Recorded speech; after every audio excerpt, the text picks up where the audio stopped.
Тэгээд талбай багтай. Тэрнийхээ талын өнжөчгтэр тарих талбай багтчихэд байдаг. Тэгэл тэр чинь өнжөхгүй шахвал тэгэл зурслахгүй байна гэсэн үг тий өнжөхгүй шахвал Дархан уул аймгийн хүрээлэнгээс гарч байгаа тэр бордоонууд бол үнэхээр сайн бордоонууд. Тэрнийг хэрэглэсэн хүн ер нь муу хийж байгаа юм би сонсоогүй. Ингээд харин хэлчихээ тий. Харин гадаа жил харин сайн авлаа тий. Тий сайн авлаа шүү дээ. 10 гаргаад авна гэдэг чинь муу юм биш шүү дээ. Хэдэн удаа ер нь цацав? Бордоо юу? 3-4 удаа цацсан шүү дээ зундаа.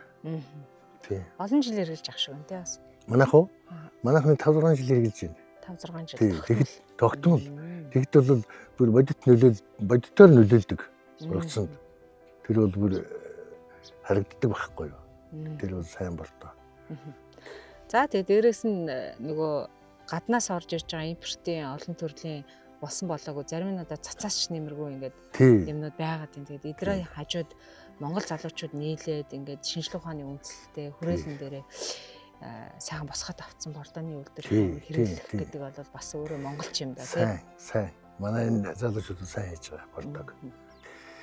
Сайн болохоор нь сайн гэж байгаа шүү дээ. Тэрнээс одоо таньдаг юм уу тийм биш байхгүй юу? Танихгүй тэр усууд юм. Гэхдээ сайн хийж байгаа. Сайн бордоо.